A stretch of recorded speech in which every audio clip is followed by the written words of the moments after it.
Hello, everyone, and thanks for joining us today to reconnect with Tony Khan, who is here with us to discuss the upcoming WrestleDream pay-per-view event in Seattle on Sunday and a host full of shows leading into WrestleDream as well.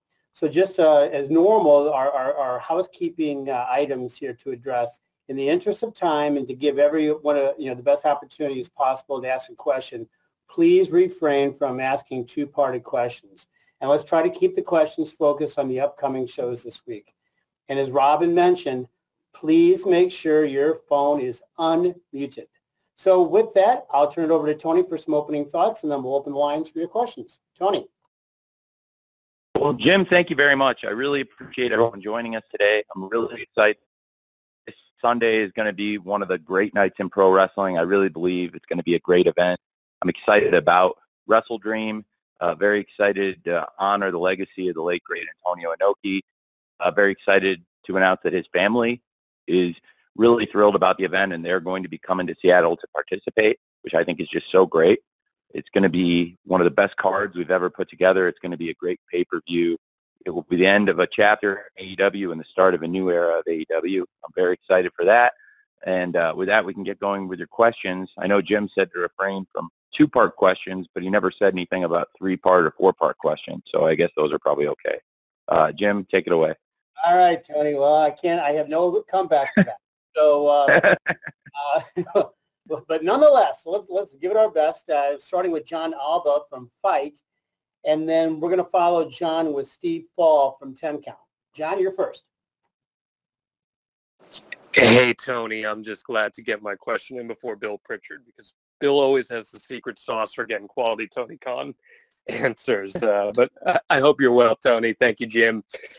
This morning, there's a big announcement from WWE about Jade Cargill coming in, and we know that for a long time, Jade was a major project in AEW and had one of the longest title reigns that your company may ever see, quite frankly. I would love to have your honest thoughts on Jade moving on to WWE and how you feel you guys in presentation of her. I have only positive things to say about Jade. It's been great having her in AEW. She's always welcome here. I think she's had a great run with us and has a great career, I'm sure, in front of her. We're wishing her the best in the future. Thanks. Okay, John, thank you very much. Steve Fall from 10 Count, you are next. And we're going to follow Steve with Stu Myrick from Sports Guys Talking Wrestling. Steve. Hey, Tony. Thanks for taking the call. Quick question, though. It seems like every month we're getting another AEW pay-per-view, and everyone wants to know if we're going to see AEW on a streaming platform soon. Can we talk about monthly pay-per-views, and will they land on a streaming platform very soon? I am really excited about WrestleDream. We built a great calendar of events. I think there's more events we can add. I've never said that I expect to go to pay-per-views every single month, but we've been doing several events. We came into this year with 5 great events that we had run in 2022 in Revolution, Double or Nothing, Forbidden Door, All Out, and Full Gear. And then this year, we've got all those great events, and we've added huge shows. Obviously, All In is the biggest event we've ever done on top of our traditional calendar. So it proves, I think, that there's room to grow our schedule. And now we're adding WrestleDream, and the excitement about WrestleDream really makes me happy. I was just so pumped to see how much the online wrestling community really has embraced the show, and particularly in the last week. The card is really strong. We had a great episode of Collision this past Saturday to follow up a great Grand Slam. It feels like we're on the best run of major events we've ever done, which is why it's a great time to look at adding major events like this great WrestleDream show. If there was ever a time to add an event like this, where the card has built massive anticipation, people are really excited about the theme of the event. I think we're doing it for a really good reason. And it's following up on the best run of major events we've ever done. I really believe the last 3 pay-per-views, the last 3 pay-per-views we've done, Forbidden Door, followed by All In and All Out. I think this is the best run of 3 pay-per-views we've ever done. Then Grand Slam is one of our top events of the year. That was a huge success. I'm sure pretty much, hopefully, all of you on the call received the press release from Warner Brothers Discovery. If you didn't, let us know, and we'll try to get you on the chain for those going forward. But Warner Brothers Discovery sent out a great press release last night touting the success of AEW Dynamite Grand Slam, which was the biggest broadcast of the year. And really, really great thing there. And that's another big major event. And just feels like we're on a great run. So it's a great time to add events. And in this case, in the form of pay-per-views. I am very open to putting AEW events on a streaming platform. I think it would be a great thing. I think we're frankly close enough to the end of our media obligations here and our current deal where that sounds like a new deal to me. And it's the kind of thing that would be part of a new media rights package, and that would be great for us. So it's something I would really like to do. It's outside the scope of our current contract, which is, for our live TV events and our pay-per-view events. And we've got something really great happening. It's been the best year, in my opinion, in the history of AEW, because you've got, not only have we been able to launch new events, with All In being the biggest thing we've ever done, setting the attendance record for ticket sales, and also being up there with our top pay-per-views of all time in sales. And now with WrestleDream, I really think this is a chance to add another new event to the calendar. I think we can continue adding great events, but I've never said I would put them every single month. I think there's a potential for more events, and what the cadence is, whether it's monthly or, 8, 10, 11, or 12. I haven't decided the exact number yet, but I do think there's an appetite for more events. Warner Brothers Discovery is really excited about doing more events. And right now these are living on pay-per-view, but I do think there's great potential for all of our events to live on a streaming service. And right now, I mean, the top choice for that to me would be Max. I think it's an amazing platform, and we're working with Warner Brothers Discovery now. And I think there is great mutual interest in it, but like with all media deals where there's mutual interest, there's a lot of work that would need to go into it to figure out how that would pay everybody, because I have no interest in doing like a tryout. At this point, we've been doing this for 3.5 years. I'm not going to do a 6-month, 9-month tryout on streaming. I don't think that makes any sense for any of us. So, I think we built it to the point where there's a really, really big fan base for our major events. As we've shown this year, it's bigger than ever worldwide. And I think WrestleDream is a huge pay-per-view event, and it doesn't necessarily signify the beginning of a monthly pay-per-view calendar, but it is a new event that we've never done, and it's something very special. And I'm just really excited to be here to talk about it today, because I really believe in what we're doing with WrestleDream this Sunday, that it's going to be an amazing event, and I'm very proud that we're honoring one of the people who made AEW possible, who does not get enough credit in the world of pro wrestling, who doesn't get talked about enough, despite being one of the greatest promoters, and I think pretty much unanimously recognized as one of the all-time great wrestling minds and promoters in Mr. Antonio Inoki. And I'm thrilled that his family wants to participate in the event and help us honor a great legend. So very excited about the event. Thanks, Steve. Thank you, Steve. Stu Myrick from Sports Guys Talking Wrestling is next. He will be followed by Sean Ross Sapp from Fightful. Stu. Tony, thanks for the time. There were reports that Adam Cole may have sustained a leg injury last week during Grand Slam. Can you speak to that and his status regarding the Ring of Honor tag title match with him and MJF against Aussie Open? Well, I think it's you might be mistaken, Stu. Aussie Open, they wrestled. That's who they beat for the belt in England. They've got a match against the Righteous this weekend. The match against Aussie Open, I can comment on. It was great, and it was part of the greatest event we've ever done, but that was obviously back in August. The Righteous match, as of now, that is still slotted for the event, and Adam Cole didn't, he was a little bit ginger on that leg. Obviously, I think people saw, but we'll address that on Dynamite tomorrow. And very excited for tomorrow's Dynamite, being back in the Denver area, back in Colorado, back in Broomfield, which has been a great home to AEW. We've had some great events there, and it should be a great show tomorrow night on Wednesday Night Dynamite. And we'll address Adam Cole and everything happening at WrestleDream on tomorrow night's Dynamite. Thanks, Stu. Thank you, Stu. Sean Rossap from Fightful is next. Sean will be followed by Jim Barcelone at the Miami Herald. Sean. Hey, Tony, there were some very random rumors that actually emerged on, I don't even know where the hell they emerged from, that you had bought New Japan. Is there anything that you can confirm, deny, debunk, anything along the lines of that? I think a lot of that started with the end of an era, start of a new era comments. Well, I think it's really good that we've created a lot of speculation around WrestleDream, but I'm a little surprised as to how that speculation picked up, and specifically the transactional nature of it, because we have such a great partnership right now, and we're doing such great things with New Japan Pro Wrestling. So I was a little surprised to see that, and overall, I've really enjoyed working with New Japan Pro Wrestling. It's been nearly 2 years we've been partners now, and we've had 2 great Forbidden Door events, and we've sent a number of the top AEW stars over to Japan to wrestle at the Tokyo Dome on Wrestle Kingdom and other big events like Dominion and some of their top shows. We've worked together here in the U.S.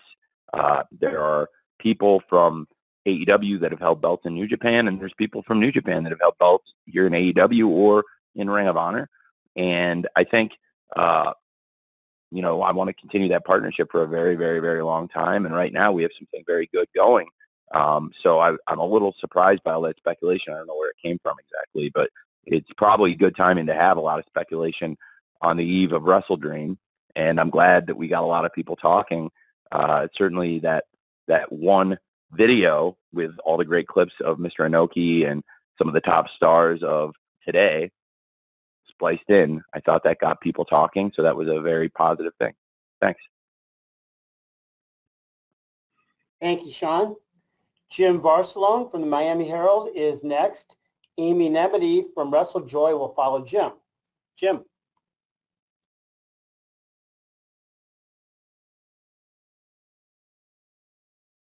Jim, you need to unmute your line. Okay, thank you. Thank you, Jim, Tony, everybody. I'm curious with WrestleDream and the location. It's in Seattle. I'm just curious, were there thoughts of even holding this in Japan with the great Antonio Inoki, his legacy and all there, or in the future maybe even hold it in Japan, or no, wanted to make this in America? I thought this was a great event for the American fans to pay their tribute to Antonio Inoki. When I was a kid, I wore out a shirt. Basically I had 3 shirts when I was 13 years old that I was in a rotation pretty much. I had a Taz shirt, a Darth Vader shirt, and a Wrestling Peace Festival shirt. And I wore that Peace Festival shirt celebrating Antonio Inoki's event in Los Angeles all the time. It was a white shirt, and it had the card on the back, and I wore it so much. And it was a really cool thing to have wrestlers from companies all over the world coming together, and WCW was a big part of it at the time. And I think they were instrumental in making that event possible and having a lot of the top stars that were on the billing. And it just seemed to me now, the wrestling world has changed, but there are players that have come into the space, and there are some of the same players that existed 25, 30 years ago. And I just thought, now that Mr. Inoki's passed away, in particular October 1st, because this is the 1-year anniversary of his passing, I thought it would be something really special. I remember I was in a hotel room working on AEW on the road when I heard that Antonio Inoki had passed away, and I filed the date away. And I thought it would be really a great thing in October 1st to look for a venue, and Seattle is really ideal because there are wrestlers coming from Japan, and that's a relatively, compared to a lot of the places we could have held the event in North America, that's probably a shorter flight for them than other places. So I think there's positive things about it there. So Seattle seemed like a perfect venue in America to celebrate a wrestling promoter who, most of the business he did was in Japan, but he conducted business worldwide, and he did a ton of business in America. And he's also one of the reasons that strong style pro wrestling, junior heavyweights, and a lot of the great international pro wrestlers we saw on American television when a lot of us were kids. He's the one who brought him here. And so I thought it was very fitting to celebrate the event in America as part of the AEW schedule and build something that I think can be an annual event and hopefully celebrate him every year because Inoki really deserves that. Thank you. Thanks, Jim. Amy Nemedy from WrestleJoy comes next, followed by Bill Pritchard from WrestleZone. Amy. Hi, Tony. I wanted to talk a bit about Bryan Danielson and Zack Sabre Jr., two of the best technical wrestlers in the world. This is a match that puts the dream in WrestleDream. So they haven't faced each other, though, in nearly 15 years. Bryan beat Zack back in 2008, and Zack returned the favor later in 2009. Zack Sabre Jr. has dubbed this match, quote unquote, submissions in Seattle, and vows to, quote, end Bryan's career in his pursuit of truly becoming the best technical wrestler in the world. Can you talk about the stakes of this match as well as the significance of seeing the likes of Bryan Danielson and Zack Sabre Jr. face each other in such a high-profile match at WrestleDream? Thank you. Yes, thank you. Well, I'm very excited for the match. Submissions in Seattle. That's a hell of a name for this event and a hell of a name for this big match. It is definitely, in my opinion, a dream match. There was tons of anticipation. There was worldwide buzz around last year's Forbidden Door, and one of the matches we were planning to have at the event was Bryan Danielson versus Zack Sabre Jr., and there was a lot of people clamoring for that match. As you said, they had not wrestled in well over a decade, and it's amazing how far both of them have come since then. I mean, both of them have just not only in their careers, certainly they've accomplished a lot, but also physically, they've really built their bodies up. These are different wrestlers than they were when they wrestled 15 years ago. And Bryan Danielson, one of the biggest stars on the entire planet, one of the most recognizable pro wrestlers in the world.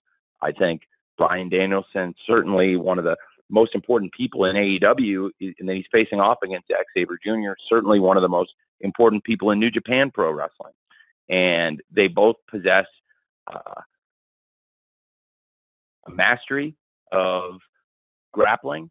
They both have, I think they both have got probably the most complete skill sets of any technical wrestler. And I think the fans would agree with that. And that's why when the fans have voted for the best technical wrestler, it's almost always going to be Bryan Danielson or Zack Sabre Jr. for the last 15 years, I would say. And it's a dream come true to have that match on pay-per-view. It was something I wanted to be able to present at the original Forbidden Door, and Bryan got a concussion in the original Anarchy in the Arena in Vegas and was not able to participate on the inaugural Forbidden Door. That's one of the reasons it meant so much to have that match, that great main event with Bryan and Okada this year, which was, doing something special at Forbidden Door. But there was another match from the original Forbidden Door that I'd really, really been clamoring for, wanting to have, and that was Danielson versus Sabre. I think it's going to be great, and I love the name that Zach gave it, Submissions in Seattle, for this Sunday. That's great. Thank you. Thanks, Amy.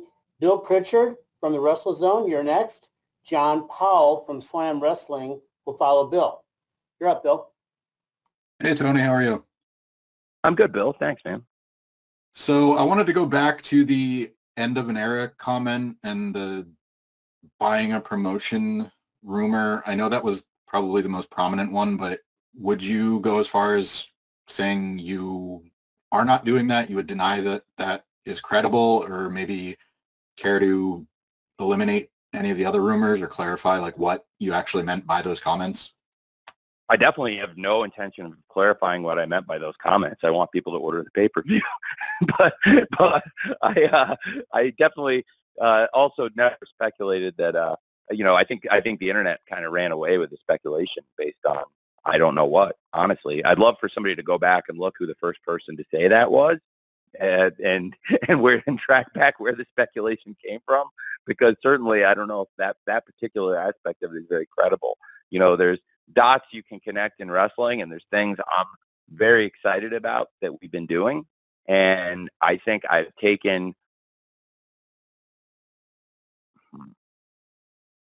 I've made bold proclamations before, and I felt that I've been proven right by them. I think we've come a really long way. We've taken big swings at doing new things this year, and in particular, I think 2023 has been our most adventurous year, and I want to keep doing adventurous things and making fans talk about AEW, hopefully making new fans of AEW. One thing, I think we've debunked some speculation. I'd be happy to debunk this speculation that, that's what I'm was implying, because I don't know where that particular rumors got started. But I think this year we've also really built our reputation in a really strong way. But we've gotten to the point where they're basically like town criers. Like, if somebody's going to tell you AEW doesn't do good shows, you might as well put a tinfoil hat, because that's got about as much credibility as somebody saying that AEW is not doing the best shows right now. If you're not watching, that's fine.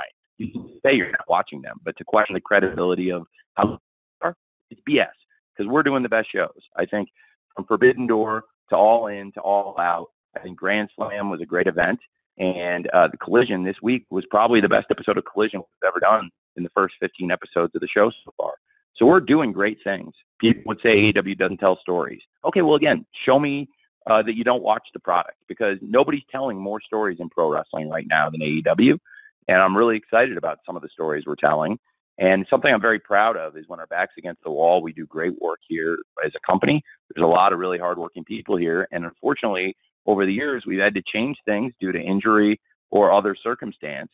And I think we've always shown, whether it was injury or something, at times even tragic circumstances, we really roll with the punches and put great shows on. And right now, I feel like we've never been more organized. There have been some challenges and continue to be some things that pop up along the way, but the quality of the show has never been stronger. And it happens in football too. You have players get injured, and nobody has. You have to go out and play the next play. You have to go out and play the next quarter, the next half, the next game, and the rest of the season, sometimes without these players.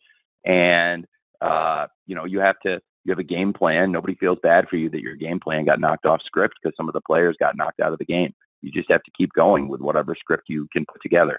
And I think that's true whether it's in football or wrestling. But, I'm very, very happy with what we're doing right now. So without completely spilling the beans on everything I'm working on or everything I see for the future, I do think it is really going to be the start of a new era of what we're doing with AEW, and I'm very excited about that. Thanks, Bill. Thank you, Bill. John Powell from Slam Wrestling has a write-in question, which I'll read in a minute. And then I'll ask Dave Meltzer from the Wrestling Observer to follow this write-in here, Tony. What are your thoughts on Eddie Kingston versus Katsuyori Shibata? On many levels, this is a dream match between two of the toughest in the business. What a great match. What a great match. So this is one of those dream matches I'm so happy to be able to put on.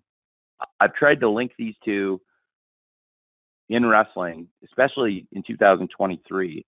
I think they've taken very different paths to get where they are, but they both hold championships in Ring of Honor. They've both been great champions in New Japan Pro Wrestling. Right now, Eddie Kingston's a double champion. And we've seen these two team. They've had great tag team matches. We saw these two standing tall at the end of Supercard of Honor and even teaming at All Out, which was something I was really excited about. And I believe these two, while they come from very different backgrounds, while they look very different, if you saw them, they'd be like a buddy cop movie with nothing in common. But really, they have a lot of similarities. And I have a bond with each of them that's different, but again, there's similarities in it. And these are two pro wrestlers who love the sport so much. And they prove it every time they go out there. I don't think anybody's ever questioned Eddie Kingston's love for wrestling, and I think it's one of his great skills and gifts is that he presents himself with this authenticity and this intensity. And he goes out, and nobody ever questions when he's out there that this guy loves what he's doing. This guy loves wrestling, and this guy is intense. He hates certain opponents. He hates people who disrespect wrestling, and this guy takes no nonsense. And I think Shibata projects that himself in a different way. But it's not as verbal, but it is just as impactful. And I think Shibata's presence in pro wrestling shows how much he loves wrestling. And one of my favorite quotes ever in the sport was when we had the press conference earlier this year, and he said, you know, I'm not out here wrestling to die. I'm here wrestling to live. I feel alive doing this.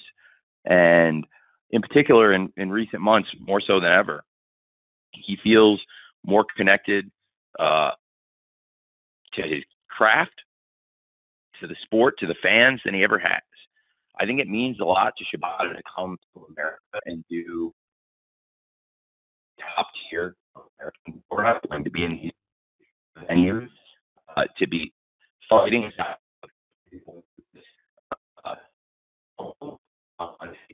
be in America. It's like it's a dream of his, and he's really having fun with it. Like Shibata has become a massive leader in a lot of ways. He's become a great part of our crew because he spent most of the year with us here in EW and ROH, and along with a handful of other leaders, and Shibata is one of our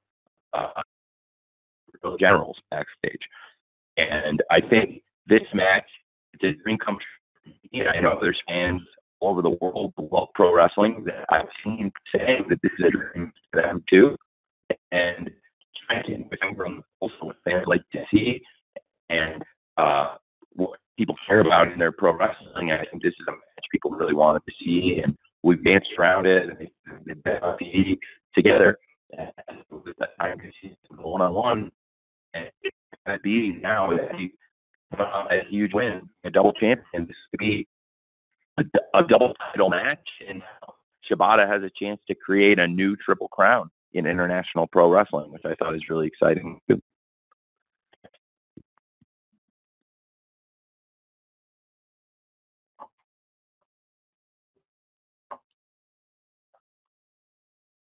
Jim, you got the next one?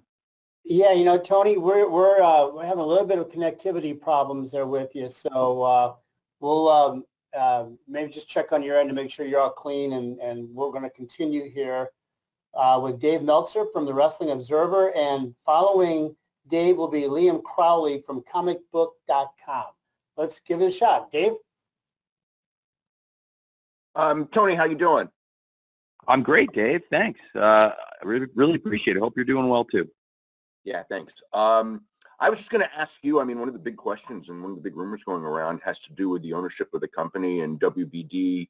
And is there any negotiations going on or anything to, do they own a minority piece, or is there any negotiations going on in that direction? Well, it's something we talked about a lot. There's been a lot of conversations about that. And it's, you know, it's always been something I've been open to.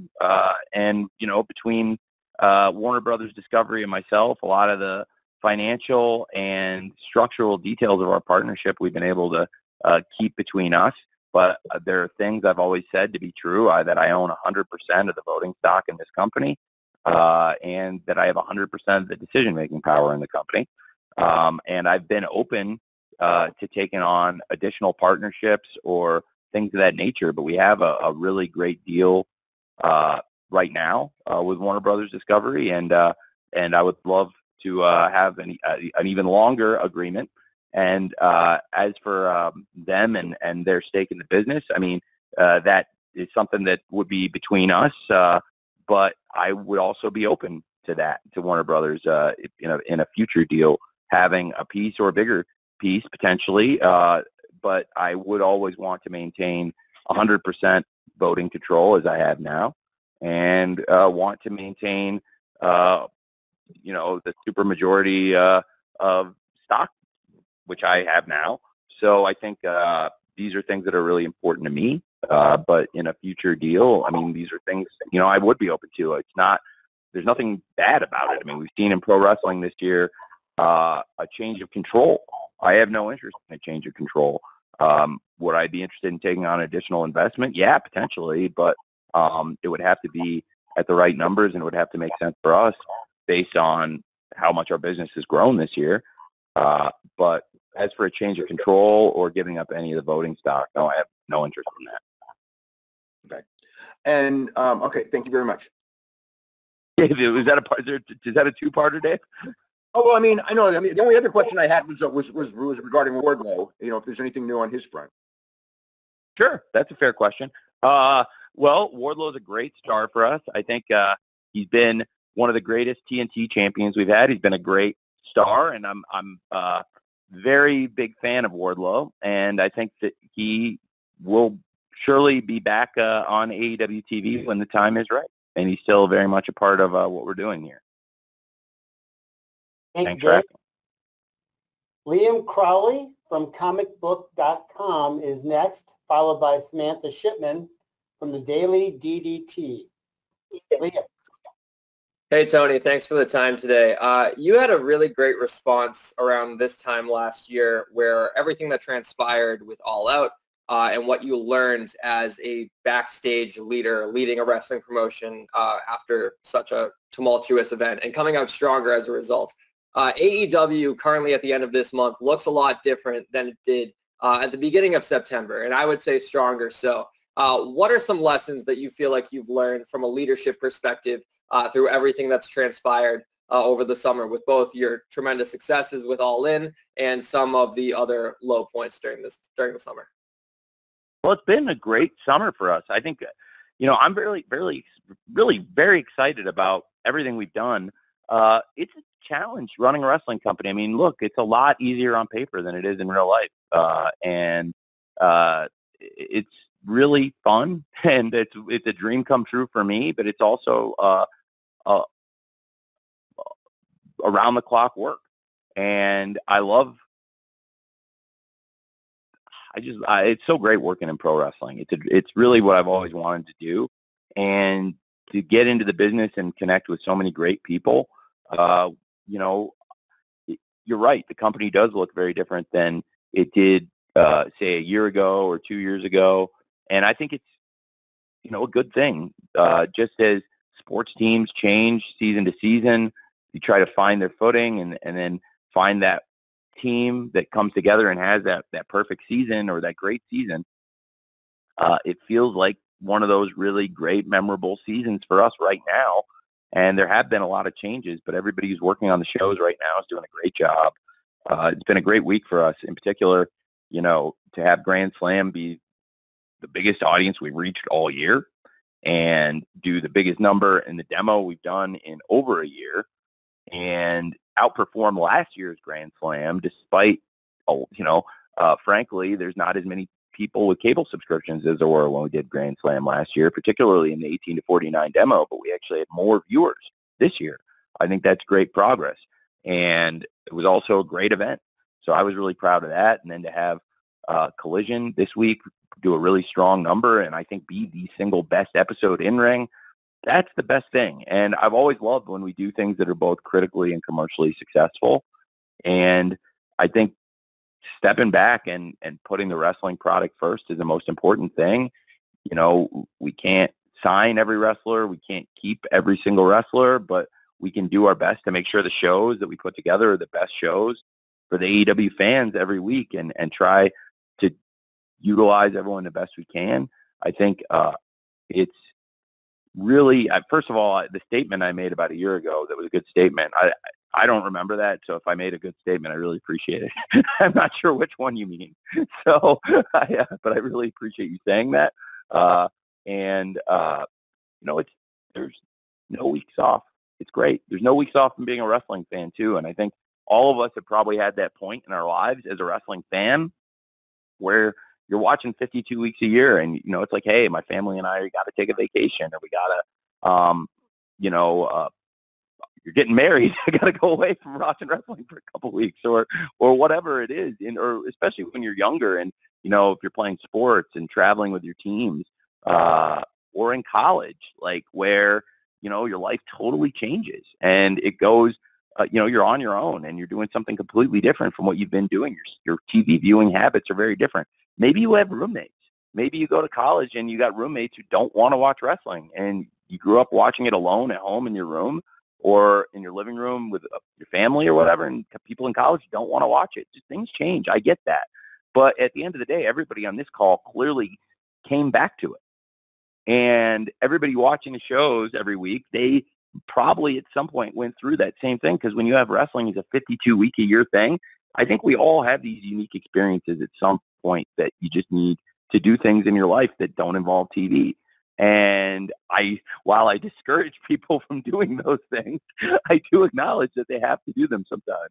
And as much as we can keep you glued to your set and focused on what's happening in wrestling, I want to do that.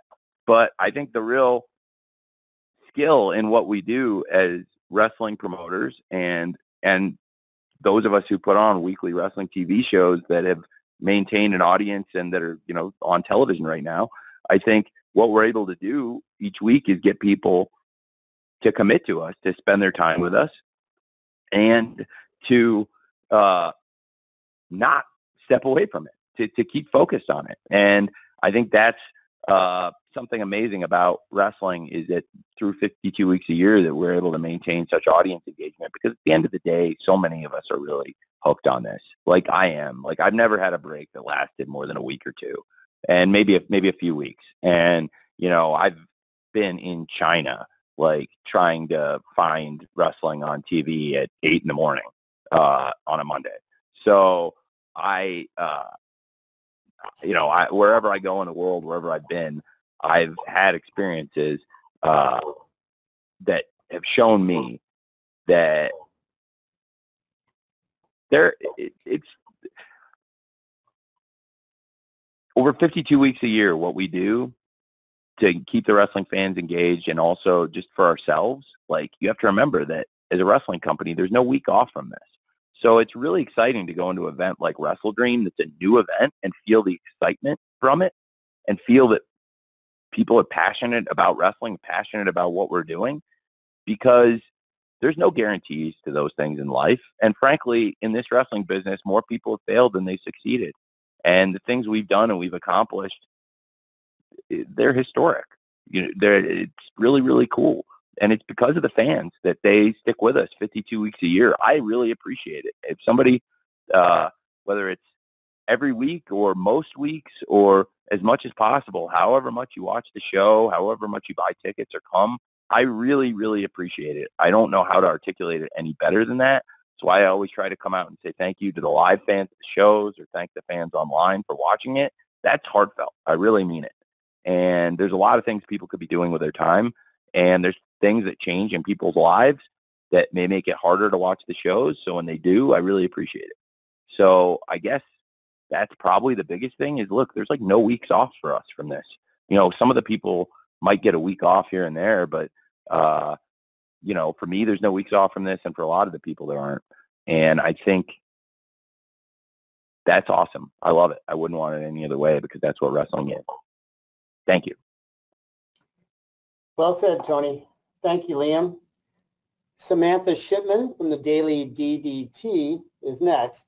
And we're going to follow Samantha with a write-in question from Ella J. from A Wrestling Gal. Samantha. Hi, Tony. Hi, Samantha. I have a question for you. So we saw last week with Grand Slam, Eddie Kingston and the Elite both winning ROH titles, and then we've seen in Better Than You, Baby also winning titles. Can we expect to see them more on ROH programming? And is there going to be any clear brand separation between the two companies, as you had previously mentioned? Or is it kind of going to be what we've been seeing, where there's with wrestlers going back and forth between the two?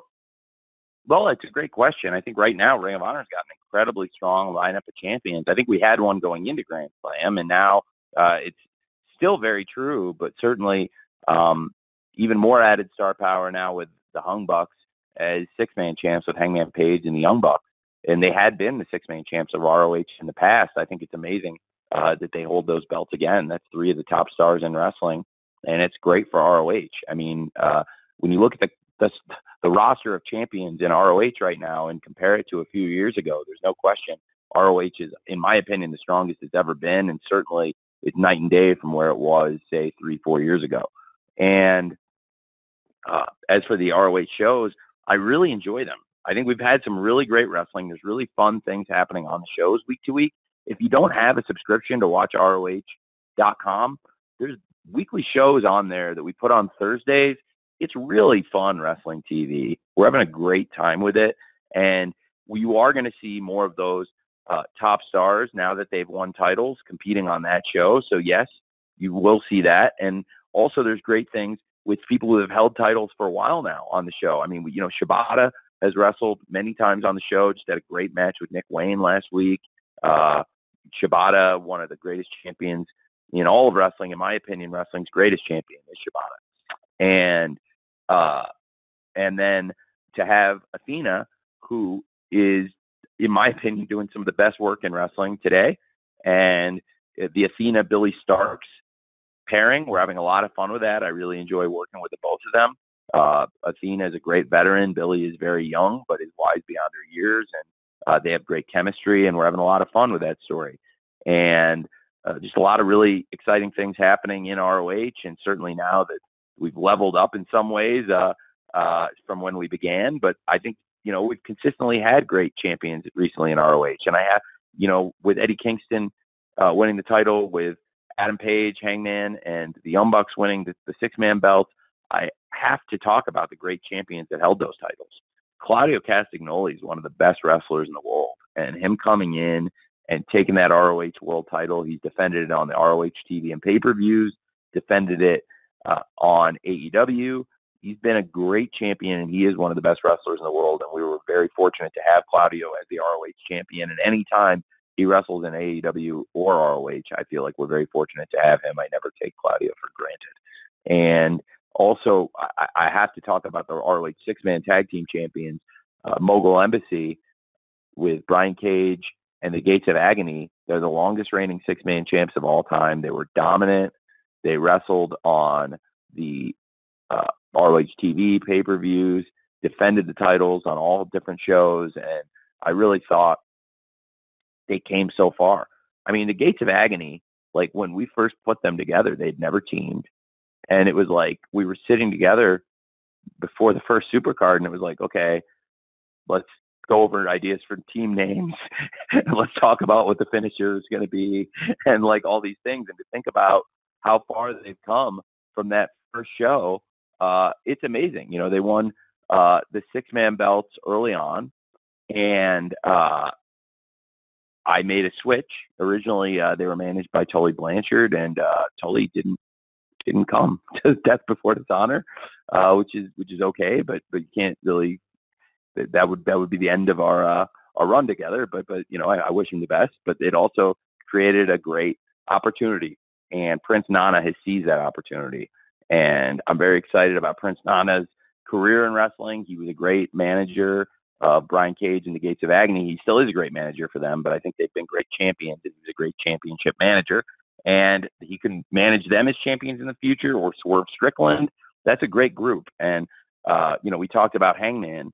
I think it adds a little bit more fuel to the fire for Hangman versus Swerve this weekend. Swerve's guys, they were the longest reigning six-man champs ever in ROH.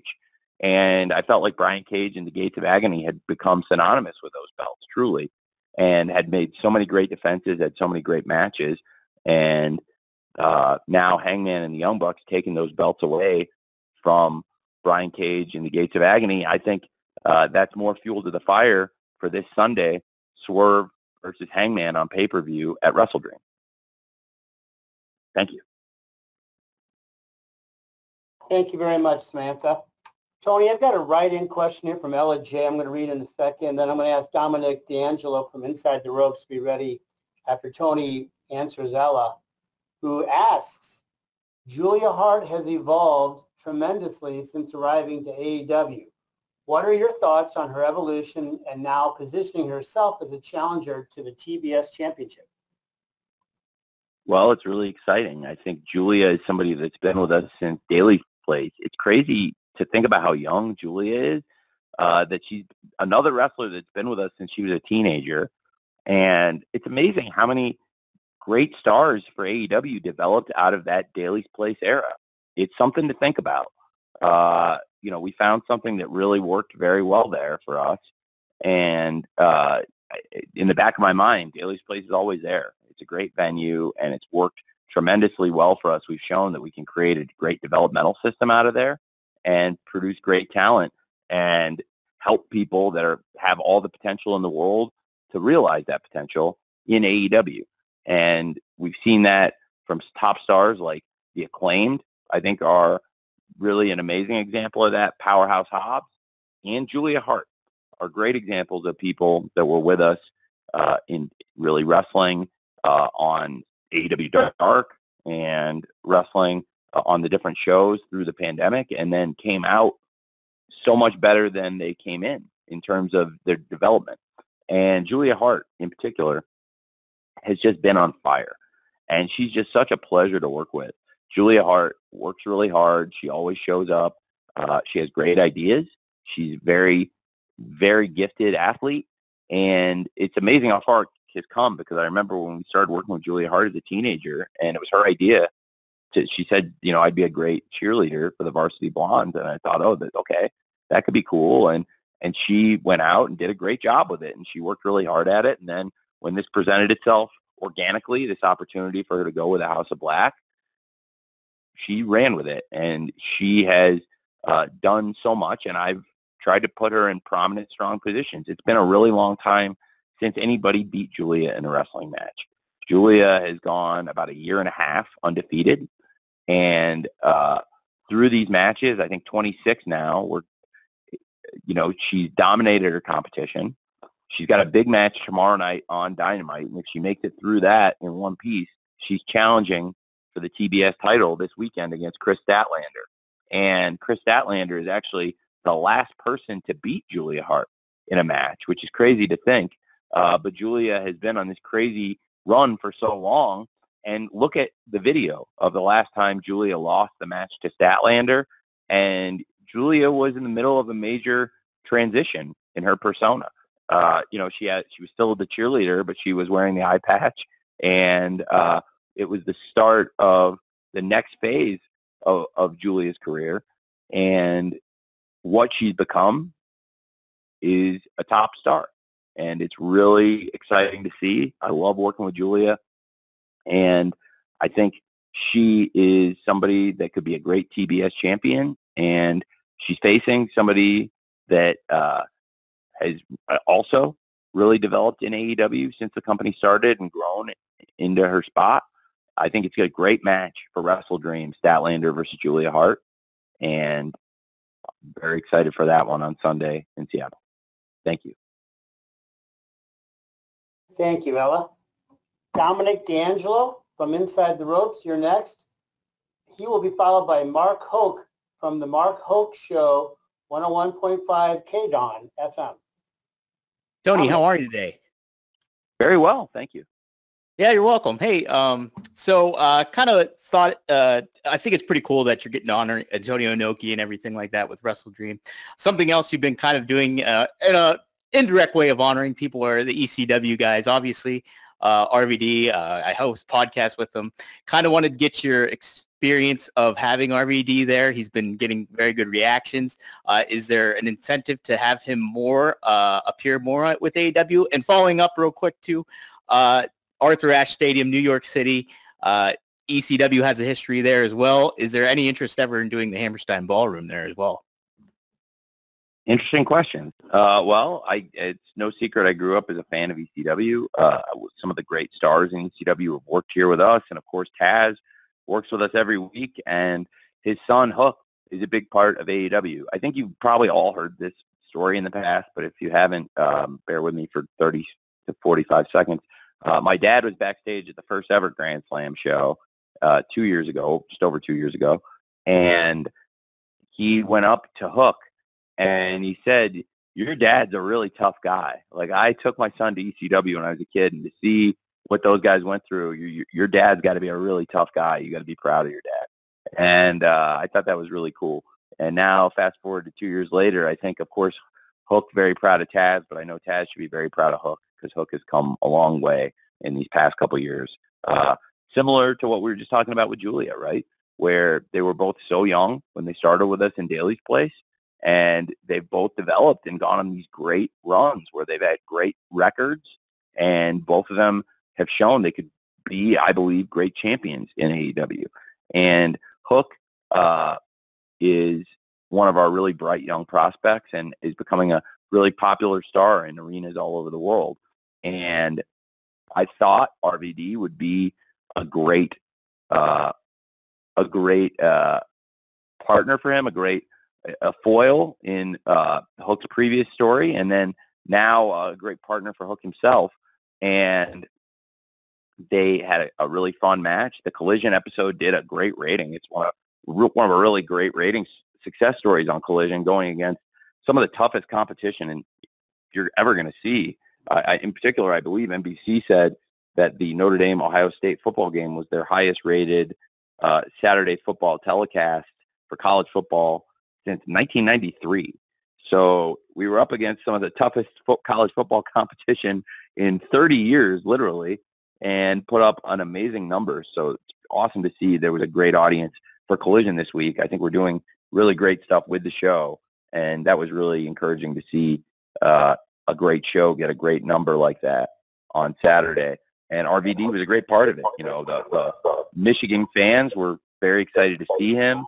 He got a great reaction in the live arena, and the show did a great rating. And I think he's been here on a case-by-case, show-by-show basis, but we love having him. I would certainly be very, very open to Rob returning in the very near future.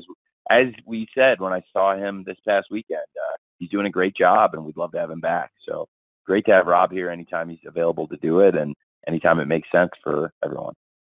Thanks. Thank you, Dominic.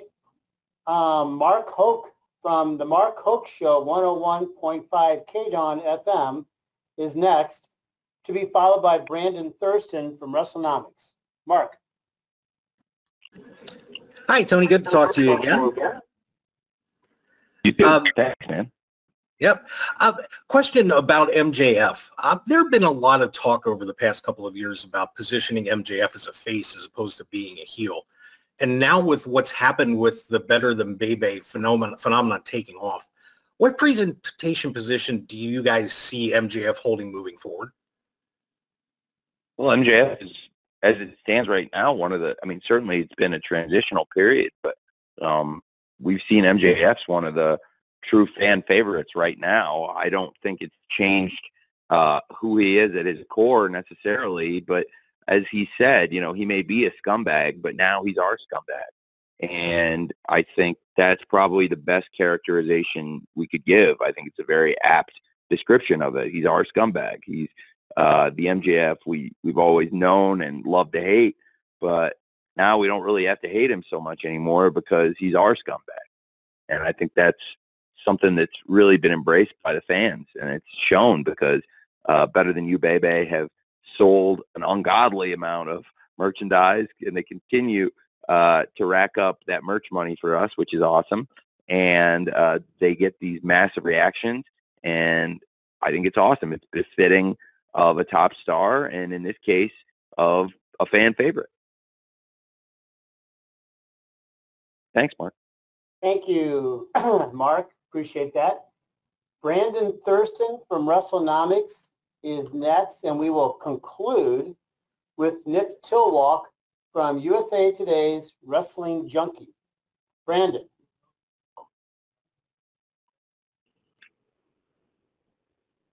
Hey, Brandon. Brandon, you need to unmute your line. Hi, Tony. Thanks for the time. Hey, Brandon, my pleasure. With the news that Fox is not renewing SmackDown, do you see Fox as a potential bidder for AEW rights? I don't think it would be fair to talk about possible bidders or outside speculation. Right now, we're on Warner Brothers Discovery, and I find that in the entertainment business, there's not a lot of loyalty at times, and there should be. And this is a family business. We're not a public company. I'm not, even if I get punched in the face with circumstances, it doesn't mean that I'm going to take it out on the staff by cutting 100 staff or laying off 30 wrestlers. And I really care about the people here, and I would, I would do anything I can to protect the jobs and the livelihood of the people that work here. And that's a family business, and that's the difference between a family business and a public company in a lot of ways. And not every family business has those principles, but we do, and that's just how I was raised. And I have to say that I feel like there's not enough loyalty in the entertainment business, where yes, it's no secret, and it is a business. So we'll be up at the end of 2024, and I would love to stay at Warner Brothers Discovery forever. I think it's great for the fans to have wrestling on TBS and TNT.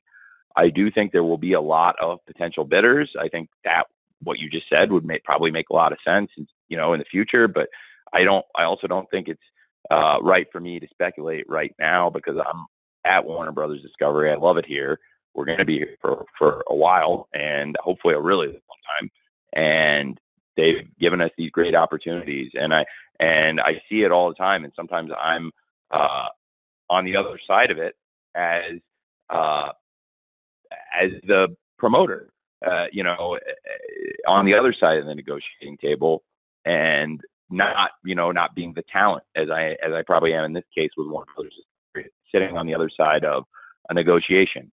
And I really appreciate everything they've done for me, and it would not be right for me to speculate about other networks or other people in the wrestling business. Certainly, I have a great relationship with the people you named, because we work together on the NFL, and that's a great place for sports and a great place for wrestling. But for me, I'm really happy at Warner Brothers Discovery, and my goal, all things being equal, would be to keep AEW here forever at WBD. Mr. Zasloff has been really kind to me and given me great opportunities. And if all things being equal, or even if it was a couple cents difference, I would probably even take a penny or two less to stay at Warner Brothers Discovery, which you don't see that in media businesses very much, and that kind of loyalty. So I really appreciate everything they've done for me. And and they continue to do. And tomorrow we have a big Dynamite on TBS. We're coming off our best performance of the year. They were very kind to send out a press release highlighting how well Grand Slam performed last week, touting that it was the most watched episode of the year. And I really appreciated that. And I think if we can do things to make them proud, then they're going to stand behind us, and we'll get the kind of offer that will surely make us, I think, the kind of offer that surely would be befitting of the kind of great performances we've had. And I'm just very happy at WBD right now, and I cannot say enough good stuff about Mr. Zasloff and the opportunities he's given us, especially since we launched Collision. And I think the company is really stronger than ever since we launched Collision, because if you look, I think it's allowed us to tell more stories.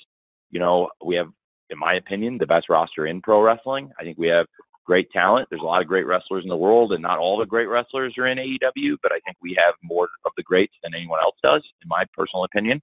And it's hard to feature all the great stars and develop the young stars for the future and tell all the stories you want to tell in 3 hours of television. And when you have 9 or 10 matches on a big pay-per-view, and when you're doing the best pay-per-views in wrestling and you want to build the matches up, it's hard to do that in 3 hours. I did the best I could for a really long time, and I was at a point personally where I was getting really frustrated having to try and do it all in 3 hours. So the timing of Mr. Zasloff coming in and saying, hey, why don't we give you another 2 hours? Let's put a deal together for Saturday nights, 8 p.m., and you come up with a creative plan of what you want it to be, and that plan is Collision. And whether it's the elements that I've tried to add to spice it up, like some different presentation versus Dynamite, or buying the rights to Saturday Night's All Right for Fighting, licensing those from Elton John and his great group. I think we've tried to do things to show that we really appreciate this opportunity, and I'm going to take it really seriously. If you're going to give us another 2 hours, we'll do everything we can to make it a great show and make it not a copy of Dynamite, very different from Dynamite, but also just as strong of an event every week, and where we'll have now 5 hours of television and 2 real 2-hour flagship shows to put out there for licensing deals going forward for worldwide distribution. And I think none of that would have been possible without Warner Brothers Discovery. And what it's afforded us now is the ability, with 5 hours of television, to do more great matches on TV every week, build more stories. Since the launch of Collision, it's been, in my opinion, the best AEW ever. I don't think we've ever had as good of a streak of pay-per-views as the one we're on since Collision launched, which is Forbidden Door, All In, and All Out. And if we keep doing these great events, the momentum's only going to continue to build. And I really am very appreciative for the launch of Collision.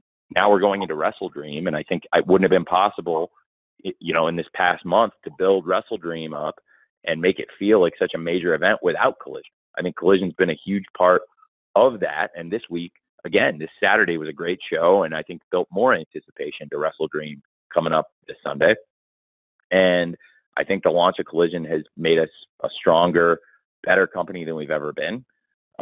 So, again, I'm just really grateful to WBD for all the opportunities, and I just want to put them over right now, because I think rather than talk about other people, other companies that are out there, other media companies, that's pretty ungrateful for me to do, given everything they've done for me. Thank you. Thanks, Tony. Tony, we mentioned that Nick Tillwalk from USA Today's Wrestling Junkie would conclude. Do we have time to take care of Nick here? Tony, you there? Yeah. Yeah, you're cutting out there, but let's try to get a quick question and a quick answer in from Nick Tillwalk from USA Today's Wrestling Junkie. Nick? Yeah. Hey, Tony. Thank you for taking the time for this.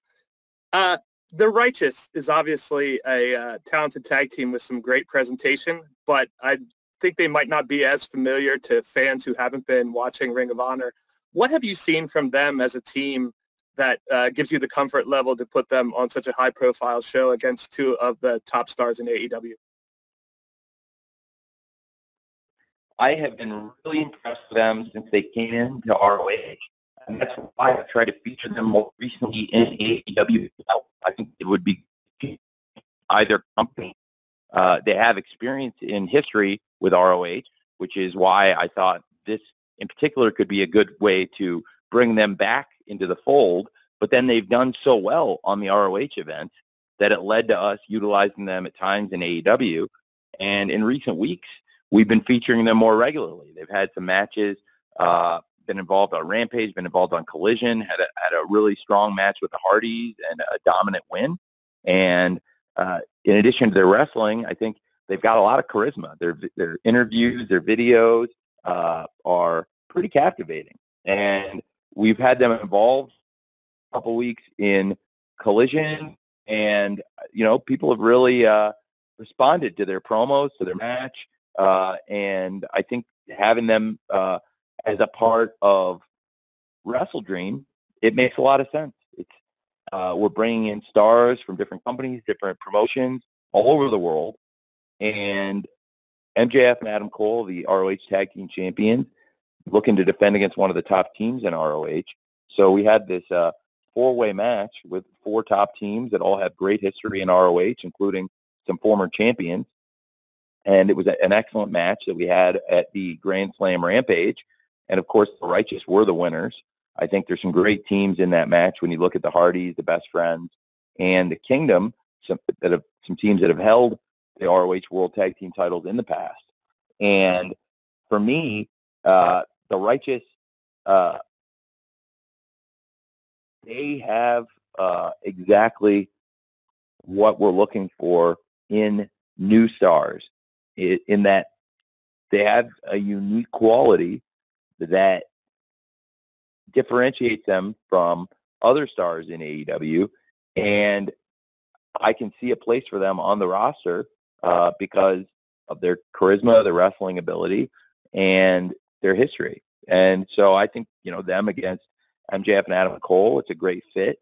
And we have a really strong card top to bottom for WrestleDream, and I think I'm excited to have the Righteous as part of the show. Okay, thank you, Nick. Tony, let's close. You got any final thoughts before we wrap it up? I have a lot of thoughts. Thank you, Jim. I'm really grateful to all of you being here today to talk about WrestleDream and AEW. We've got a great show coming up tomorrow night in Denver, Wednesday Night Dynamite, technically in Broomfield, but right outside Denver. And then we're heading up to Seattle for WrestleDream. It's a really important week for the company. None of this would be possible without all of you.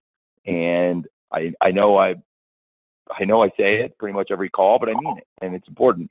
I'm really grateful to all of you sitting through this and transcribing it, asking questions, and covering AEW because, none of what we've done would have been possible without you. When we started AEW, as many of you recall, because a lot of you were around, there was no TV.